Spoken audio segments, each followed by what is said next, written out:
A Texas healthcare worker who provided care for Thomas Eric Duncan, the first patient to be given a diagnosis of Ebola in the U.S., who died last Wednesday, has tested positive for the deadly virus.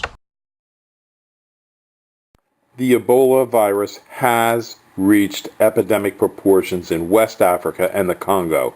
The president had stated that it was highly unlikely that the Ebola virus would show up on American soil, but as he was saying that, it had already reached Dallas. It was brought here by an individual who entered our country from the West African nation of Liberia, where Ebola is rampant. The citizens of the United States are indeed scared. We don't want any more Ebola-infected individuals bringing the epidemic to our shores. We'll no longer allow these people to enter our country from epidemic-stricken areas. There's a high chance that this will occur again. We must ask and plead for the FAA and the federal government and Obama to ban all incoming flights from any Ebola-stricken region.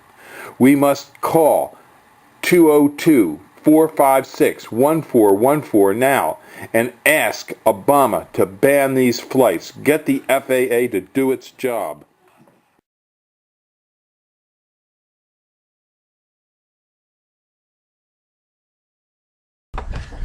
This is our 4-poster deer treatment bait station used at Highland Hill Farm. You can come to the farm and see how we have this set up. This is a demonstration unit that we have showing deer eating at the feeder. The feeder has a trough, and it also has a hopper that feeds the trough and limits the amount of corn being used. This is a picture of a deer before treatment by the USDA at their test station. This is a deer after treatment at the USDA test station.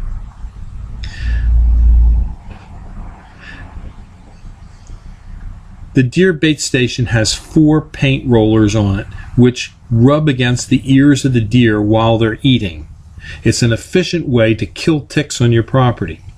This bait station has killed up to 98% of the deer ticks in an area. It's recommended that you use 1 feeding station for every 40 acres to get adequate coverage for your property. This feeder uses only, and I repeat, only whole, clean corn. And the deer will only eat about 1.5 pounds of whole, clean corn per deer per day. So it's not that much per deer to feed these deer and treat them. The storage bin for the corn on the deer bait station can tell you how many pounds of feed are being consumed by the deer. This relates directly to the amount of pesticide you're going to apply to the paint rollers. You need to follow the directions on the label to figure out how much pesticide to apply to the rollers. It's not difficult. It's very easy to do.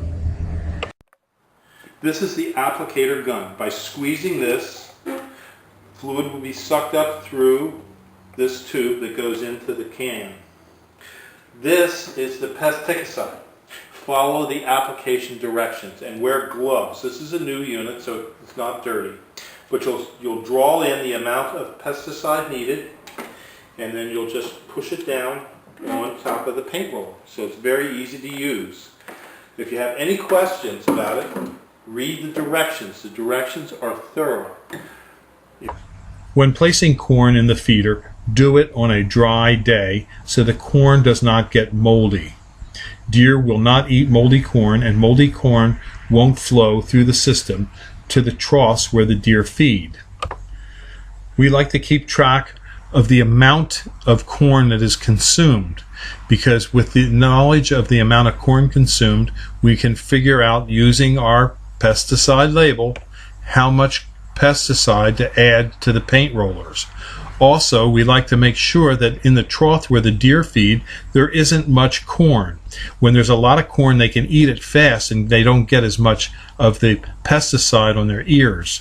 We want them to work at the station to get the pesticide on their ears. We check the pesticide.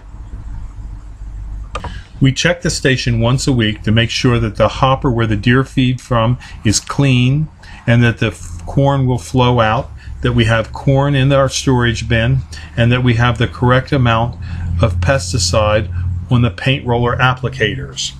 In this manner, deer in your neighborhood will become your tick-killing machines.